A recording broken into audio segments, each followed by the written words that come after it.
자, 계속해서 진동에 대한 영향들을 볼 텐데, 두 번째는 구조물에 미치는 영향들을 보겠습니다. 그래서 이제 앞에서는 이제 진동이 이제 인체에 미치는 영향을 봤는데, 이제 구조물 자체에도 영향을 미칠 수가 있다라고 볼 수가 있어서, 진동이 심하면 건물에 이제 구조 자체 영향을 미칠 수도 있고, 구조물을 사용하는 데 있어서 뭐 기계나 이런 것들에 문제를 발생시킬 수도 있기 때문에 우리가 이제 구조물에 미치는 영향들을 평가를 하게 됩니다. 그리고 또 기준값이 있어요. 진동이 있을 때 허용 기준값이 있는데, 건물 형식에 따라서 세 가지로 구분되고, 그 기초, 그 다음에 최상층 바닥면, 이렇게 구분을 하고 있습니다. 그래서 이 진동 측정하는 방법은 여기서는 이제 속도예요. 속도. 1초당 움직이는 변이, 이런 것들을 진동 속도라고 해서 진동의 기준 평가로 나타내고 있습니다. 그러면 이제 보면 이제 상업지역, 그 다음에 공장지역 건물, 그 다음에 주택 건물, 그죠? 그 다음에 특별히 보존 가치가 있는 것. 즉 다시 말하면 여기서부터 밑으로 내려갈수록 구조물의 평가가, 구조물을 사용하는 사람이나 아니면 구조물의 가치, 이런 것들이 더 중요한 순으로 나열되어 있다고 볼 수가 있습니다. 그 다음에 보면 기초와 최상층 바닥면인데, 기초 같은 경우에는 진동이 좀 커도 바로 집안으로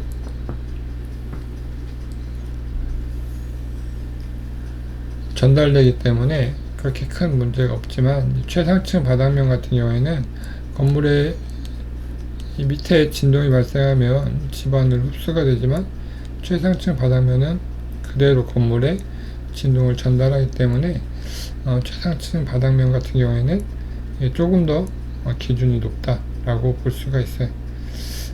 모든 주파수대에 따라서. 주파수라는 거는 우리가 1초,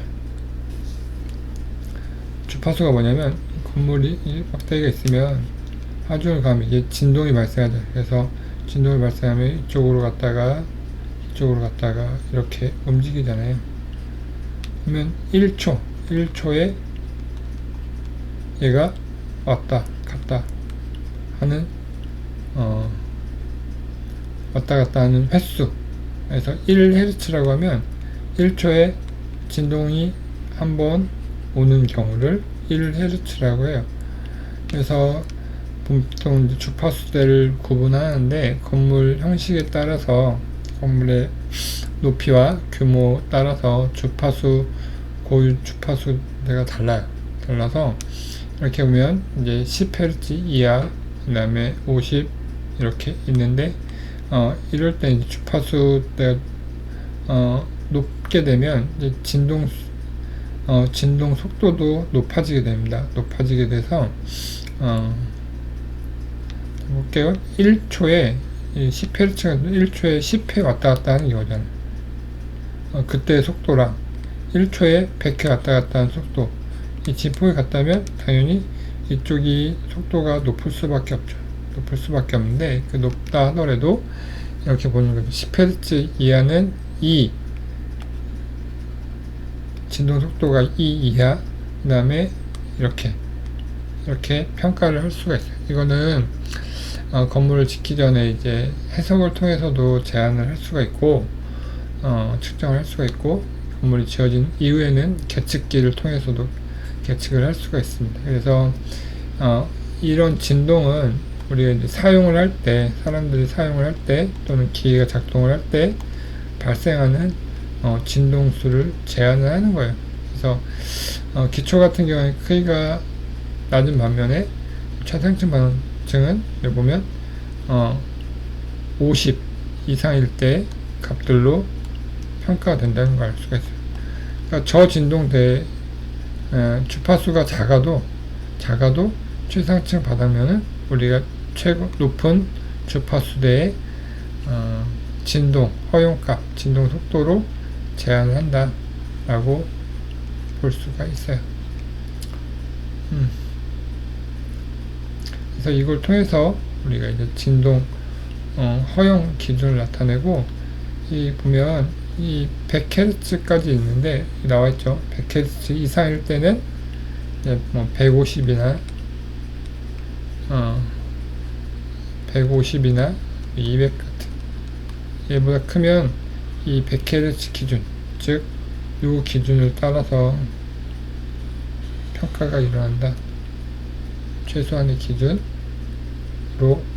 허용값을 매긴다라고 하고 있습니다. 앞에서 얘기했듯이 콘크리트 양생할 때 진동이 굉장히 큰 영향을 미친다고 했어요. 그래서 발파 진동할 때도 구조물의 콘크리트 양생 중에는 발파를 피하는 경우가 많이 있습니다. 그런데 이제 발파뿐만 아니라 여러가지 거푸집 짜고 콘크리트를 타설한 다음에 이제 주변에 이제 공사 기계들 있죠. 포크레인이나 덤프나 펌프카나 이런 것들이 이제 왔다 갔다 하면서 진동을 발생시키죠. 그래서 진동이 이제 영향이 있는데 이제 안 좋은 영향도 있어요. 안 좋은 영향도 있지만 긍정적 영향도 있어요. 두 가지 영향을 미치는데, 이제 보게 되면 이 기준이 되는 게 긍정적 영향의 차이가 진동의 크기라고 볼 수가 있어요. 진동이 비교적 작은 경우, 진동이 비교적 큰 경우, 이렇게 나눌 수가 있고, 이 공사 현장에 있는 현장에서 미치는 영향들을 볼 텐데, 강도, 그 다음에 응결, 이 두 가지로 구분을 해보면, 강도 발현이라는 건 뭐냐면, 얘를 이제 우리가 콘크리트 실험할 때 공시체에 놓고 이렇게 고무망치로 두들기면 이렇게 기포가 위로 올라왔잖아요. 기포가 이 안에 있으면 나중에 굳으면 공급이 되는데, 기포가 다 올라오니까 공급량이 떨어지는 효과를 가질 수가 있고, 마찬가지로 얘를 두드리게 되면 이 큰 굵은 골재 사이로 장골재, 그 다음에 시멘트 모르타들이 잘 들어가게 돼요. 빈 부분을 잘 채운다는 거죠. 그래서 재료 간의 간극을 줄일 수가 있습니다. 그 다음에 수화작용의 촉진은 수화작용 물과 시멘트가 만나서 일으키는 반응을 우리가 반응이라고, 그걸 수화작용이라고 하는데, 얘를 이렇게 두드리게 되면 시멘트와 물이 잘 섞여요. 우리가 이제 커피를 탈 때 뜨거운 물에 커피를 넣고 잘 저으면 얘가 잘 녹아서 커피의 농도가 일정해지잖아요. 마찬가지로 얘도 콘크리트를 부은 다음에 두드리게 되면 시멘트와 물이 만나는 면적이 넓어져요. 그래서 수화 반응이 촉진돼서 빨리 강도를 발현할 수 있는 그런 것들이 긍정적인 영향이라고 볼 수가 있습니다. 그 다음에 부정적인 영향은, 얘가 만약에 이 진동이 커지게 되면, 아까 얘기했죠. 이렇게 기포가 올라오고 이렇게 한다고 했었잖아요. 얘가 계속 큰 하중이나 큰 진동을 가려면은 물론 공기도 올라오지만 이 안에 있는 재료들이 한쪽으로 몰려요. 그래서 무거운 물질은 밑으로 내려오고, 그 다음에 장골재, 물, 이런 식으로 분리가 일어나서 콘크리트의 강도를 발현할 수가 없죠. 콘크리트 강도는 이 재료들이 잘 섞여서 골고루 분포되어 있을 때 강도를 발현하는데, 이렇게 분리가 되면 강도가 저하될 수밖에 없죠.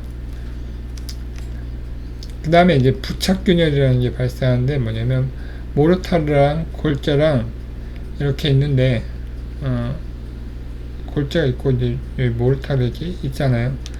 이제 진동을 하게 되면, 진동이 세지게 되면 이게 부착돼서 이렇게 모르타르는 접착제 역할을 하잖아요. 그래서 부착돼서 이 골재를 잡아주고 있는데, 이게 이 부착력은 이 양생이 끝났을 때 부착력이 좋아지고 양생하는 와중에는 여기 붙어 있으면서 점점점 부착 강도가 진행되는 그런 경우인데, 그렇게 부착력이 크지 않을 때 진동을 가하게 되면 얘가 골재가 진동을 발생하면 주위에 있는 모르타르가 이렇게 떨어져 나갈 수가 있어요. 균열이 발생할 수가 있다는 거죠. 그래서 이런 균열들은 이제 내부에서 발생하는 균열이기 때문에 외부에서 잘 모를 수가 있어요. 근데 그런 것도 진동 때문에 일어나는 콘크리트의 강도 저하라고 볼 수가 있습니다.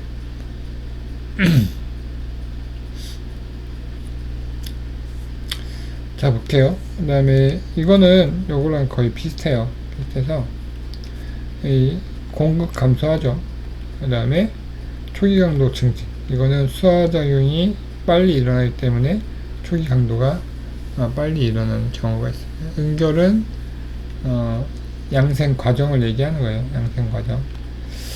그 다음에 부정적 영향은 슬럼프가 감소를 한다라는 게 뭐냐면, 슬럼프는 이렇게 콘크리트 타설한 다음에 이렇게 콘에다 놓고 이 옆으로 이렇게 흐르는 정도를 얘기를 하거든요. 흐르는 정도. 그러니까 요 높이를 따라서 재료 실험한 사람들은 이해를 할 수 있을 거예요. 그래서 슬럼프가 감소한다는 거는 이 점도가 높아진다는 말이에요. 점도가 높아지면 이 시공 연도가 떨어져서 콘크리트 구석구석까지 콘크리트 차거나 아니면 작업할 때 굉장히 시공력이 굉장히 중요하고 시공성이 좀 떨어지는 그런 콘크리트가 됩니다.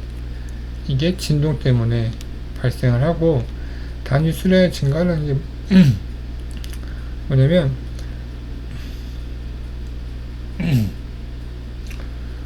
우리 이제 슬럼프가 감소를 하니까 시공 연도를 높이기 위해서 물을 좀 늘려요. 다시 말하면 시멘트와 물의 양이 있거든요. 물 시멘트 비라고, 그게 이제 콘크리트의 강도를 결정하는 건데, 물 시멘트 비에서 단위 수량이 높아지면 물이 많다는 소리예요. 물이 많으면 그만큼 콘크리트가 묽기 때문에 시공성이 좋아져요.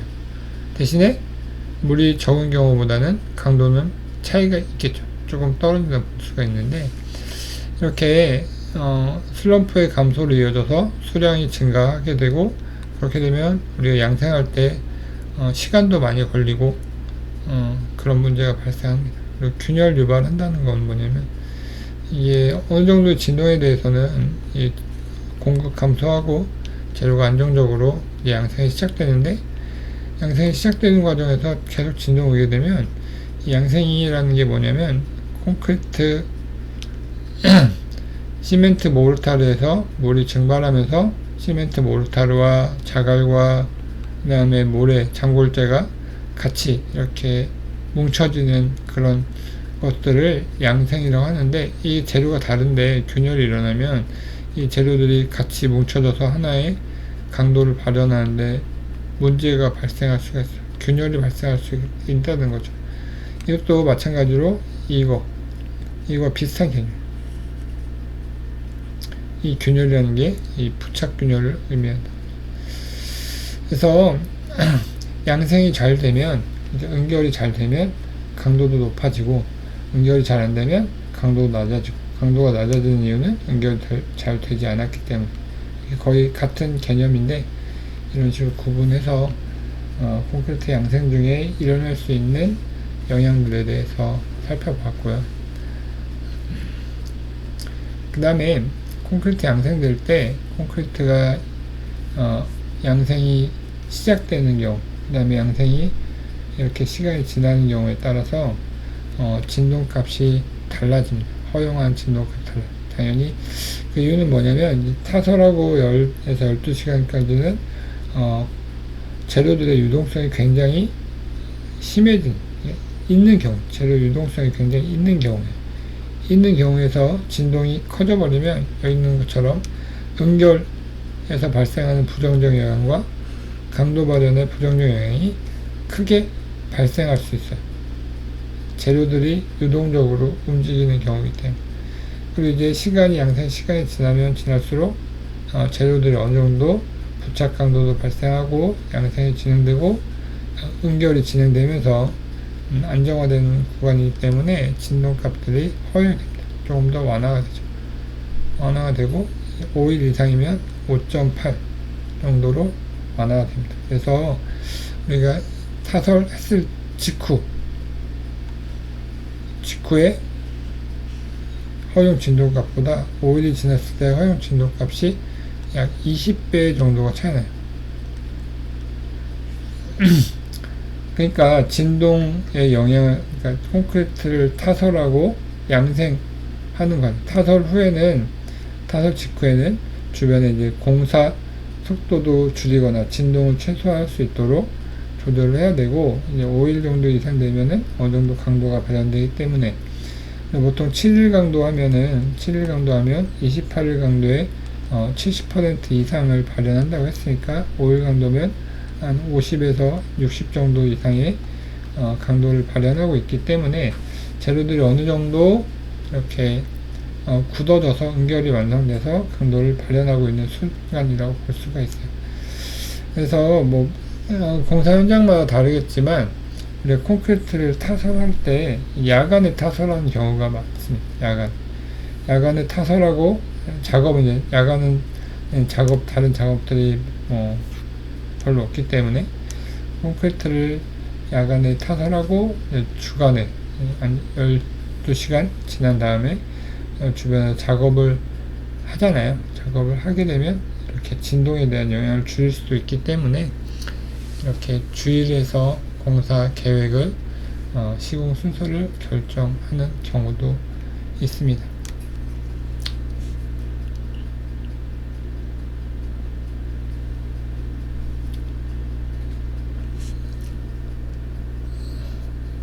그러면 진동 계측하는 걸 봅시다. 우리 구조물 이제 사용 중에 진동이 심하게 느껴진다라고 했을 때 그 진동이 어느 정도 크기인지를 평가를 해야 보강을 할지 아니면 보수를 할지 결정할 수가 있잖아요. 그래서 그때 하는 계측이라고 하는데, 계측은 진동이 발생했을 때 응답값들을 이용해서 우리가 평가를 하는 그런 방법이라고 볼 수가 있습니다. 먼저 계측 조건을 검토합니다. 근데 계측할 수 있는 위치, 우리가 계측이 필요한 위치가 있잖아요. 그 위치가 있으면 진동 허용값이라고 해서 우리가 앞서 봤던 것들 있잖아요. 이렇게 콘크리트 타설 경과 시간, 그 다음에 건물 형식 이런 거에 따라서 진동 허용값이 있었어요. 그 허용값을 위치에 따라서 얼마인지를 우리가 자료를 통해서 기준으로 삼고, 그 다음에 구조물의 특성을 파악합니다. 구조물의 재료나 아니면 구조물의 사이즈 아니면 구조물의 사용 용도, 그 다음에 구조물 진동이 발생하는 구조물의 고유 진동수, 이런 것들을 사용하는 그런 주요 하중 이런 것들을 파악할 수가 있겠죠. 파악한 다음에 이 진동이 발생하려면 진동원에서 진동을 발생시키는 원인이 있겠죠. 이 원인을 파악하고, 그 다음에 기계 진동이 발생할 수 있기 때문에 기기의 종류, 그 다음에 장소, 계측기 설치, 몇 개를 설치해야 되는지, 그 다음에 가진력의 특성은 뭐냐면, 우리가 진동을 파악할 때 가진원이 있는 상태에서 파악할 수도 있지만, 여기 이제 충격망치라고 해서 진동 계측기에 포함되는데, 이 일반 구조물에 충격망치로 진동을 가했을 때 이 구조물의 변형을 계측하게 돼요. 그래서 진동이 발생하고 있는 경우에 계측도 하지만 진동이 발생하지 않고 진동이 어느 정도 발생할지 그런 것들을 이제 평가할 때도 계측을 합니다.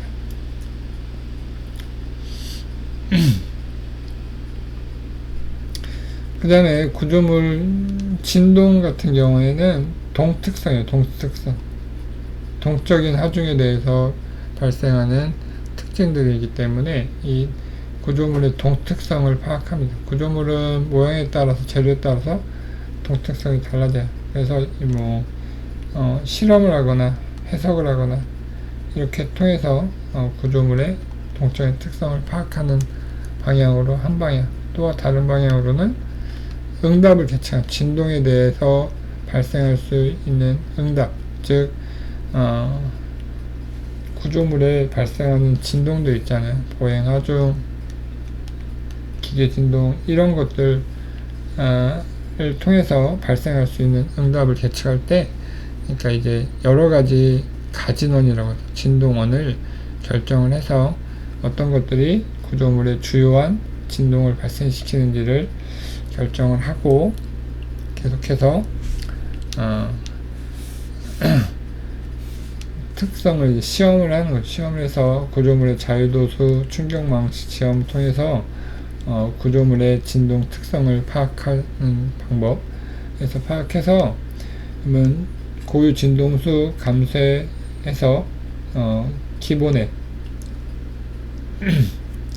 그러니까 진동이 발생했을 때 구조물에 발생하는 특징들을 결정을 하는 거죠. 고유 진동수는 아까 얘기했듯이 우리 헤르츠가 있어요. 주파수가 있고 진동수가 있는데, 진동수는 이 뭐냐면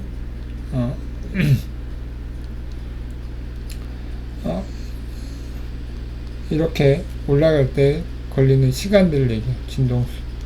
그 다음에 변이가 발생했을 때, 감쇄는 변이가 발생하고 시간이 지나면 변이가 점점 줄어들잖아요.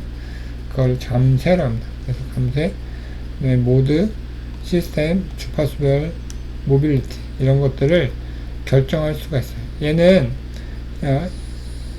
결정된 구조물에 우리가 진동을 발생시켜서 얘가 가지는 진동에 대한 특성을 파악하는 방법이고요.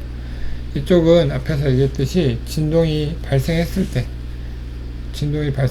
때 응답을 측정하는 거죠. 응답 뭘 측정하냐? 가속도, 변이, 속도. 가속도, 속도, 변이. 진동이 발생했을 때 그런 것들을 측정해서 우리가 평가 기준 있어요. KS, 우리나라, 외국 기준, 국제 기준 이런 것들 기준에 의해서 우리가 계측한 값들이 이 기준 안에 있는지 없는지를 평가를 해서 이 기준 밖에 있으면 우리가 보수나 어떤 다른 방법들을 통해서 진동을 줄여줄 수 있는 결정을 하게 되고, 이 안쪽에 있으면은 오케이, 진동이 있지만 그렇게 큰 구조적으로 문제가 없다라고 평가를 하는 거죠. 그래서 평가를 하고 진도를 평가를 해서 문제가 없는지를 보고, 목표값이라고 하는 거는 아까 동특성 평가를 했을 때 진동에 대해서 우리가 예상할 수 있는 진동에 대해서 얘가 어느 정도의 특징을 가지고 있는지를 보고, 얘가 우리가 목표값과 그 기준에 오케이다 그러면 끝나게 되고, 그렇지 않다라고 하는 경우에는 구조물을 변경을 하죠. 보수를 하든지 보강을 통해서 구조 형태를 변을 통해서 강성이나 감쇄를 크기를 조절해서 우리가 원하는 목표값에 맞도록 다시 평가를 하는 거죠. 구조물 변경을 한 다음에 다시 평가를 통해서 동특성 평가, 그 다음에 응답 평가 이런 것들을 통해서 결정을 하고 끝나게 됩니다. 이거 이제 진동 레벨기라고 해서 진동 계측하는 하나의 장비입니다. 여기 보면 진동 레벨 계측 센서를 붙여서 이쪽 이 집안 붙인 구조체의 진동을 평가를 할 수가 있고, 이것들을 이제 그래프나 이런 것들로 계측을 할 수가 있습니다. 이거 굉장히 오래된 건물 계측계인데, 요즘에는 이제 블루투스나 무선 와이파이 이런 것들을 통해서 선 넘는 그런 계측기도 많이 사용되고 있습니다. 주파수 분석기인데 이게 말하는 충격망치예요. 충격망치에 선이 있죠. 그래서 이 구조물을 빵 하고 때리면 그 충격의 크기가 얘를 통해서 전달이 돼요. 충격에 따라서 변위 같은 것들을 측정할 수 있어요. 변위, 가속도, 그 다음에 속도 이런 것들을 측정할 수 있는 계측 장비라고 보시면 될 것 같습니다. 자, 수업은 여기까지 하도록 하겠습니다.